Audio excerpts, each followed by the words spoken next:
Hey guys, this is Hell Hades. This is another Raid Shadow Legends video. Guys, we've got a new Fragment Summon Champion coming next week.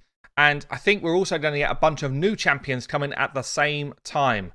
So what's going on then? On July 2nd, so 1 week today, we're planning to launch a new champion fragment event with a new champion, Versulf the Grim. Looks pretty grim, I've got to say. Looks like he's kind of got his chest split open. I don't even know yet. I've not looked. Guess the faction. Guess the faction based on what we're seeing.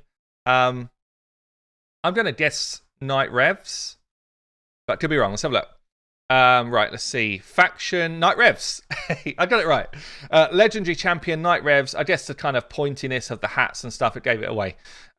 Legendary champion, HP based, force affinity. So for Night Revs, HP based champion is actually not a bad little fit. So that could be good. Versulf will be of great help in PvE content. I love the way they do this now. PvE content, especially during the waves and Doom Tower bosses like Coldulf the Magma Dragon.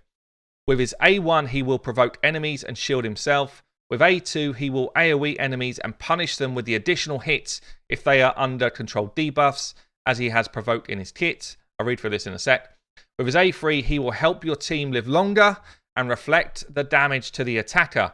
And the passive brings a possibility to control enemies. When attacked, Versulf has a chance to put provoke on the attacker. Passive doesn't have a cooldown. He also has HP aura in all battles and his damage scales from HP. Awesome. Okay, so let's have a proper read through. What's he doing? A1, attacks one enemy.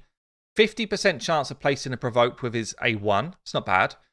Probably books to like 75. Normally it does. Or maybe like 60, 70. Also places a shield on this champion for 2 turns, equal to 10% of their max HP. He's an HP-based champion. I haven't seen his stats yet, but normally HP-based champions have like a 24 to 30k HP pool. So, you know, a 10% shield, it's an okay number. It's not like a crazy number, but it's not a bad A1. As I said, Magma Dragon, it kind of fits nicely for. As an A1 provoker against Magma Dragon's nice.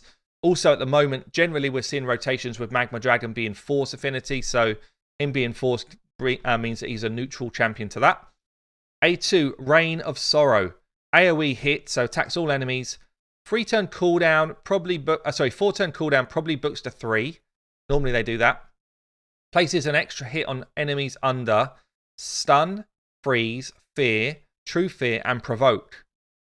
So double hitter if they've got those abilities. Each hit, 75% chance of placing leech. That's nice as well, actually.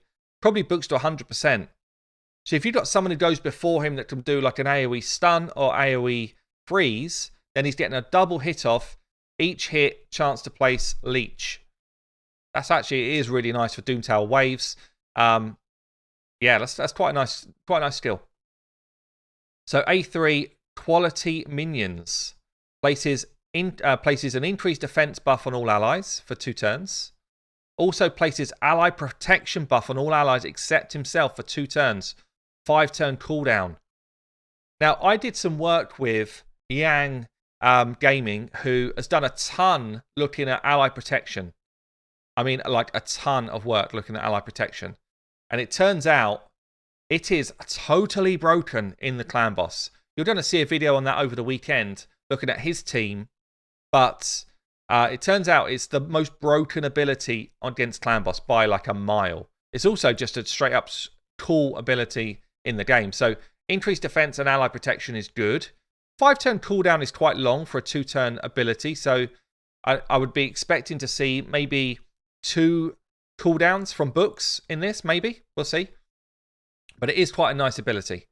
I mean, it's nice, but it's not crazy. Like, we've got other champions out there that are doing this and more. So it's okay. And then we've got a passive, when hit, 20% chance of placing provoke for 1 turn, occurs once per hit. That's kind of like, it's okay. It's okay. So a lot depends here on, can he hit? Yeah, HP-based champions, they don't have the quality of buffs to increase their damage. So a double hitter on an A2 is nice if it hits. If there's no damage coming out at the end of this, he becomes a mediocre champion. You know, he's not guaranteed to provoke here. He's not guaranteed to provoke here. His buffs are good, but can be duplicated pretty nicely. There's not that many Ally Protect champions in the game, to be fair, but his buffs are not kind of like out of this world. His A2 is nice only conditionally if there's a double hit going on. So the question is, does the A2 nuke or not? That's what we need to know. Until we've seen his multipliers, which will come out probably a day before the champion goes live. Until we've seen those multipliers, I can't tell you much more. But on the face of it, a bit of control, potentially a nice damage ability, and a bit of protection for the team. Feels like he could come in and be a kind of nice team carry support champion for a lot of areas of the game. So there you go, guys. Versulf the Grim. What's your first impression? Comment below. I've been Hell Hades. I will see you later.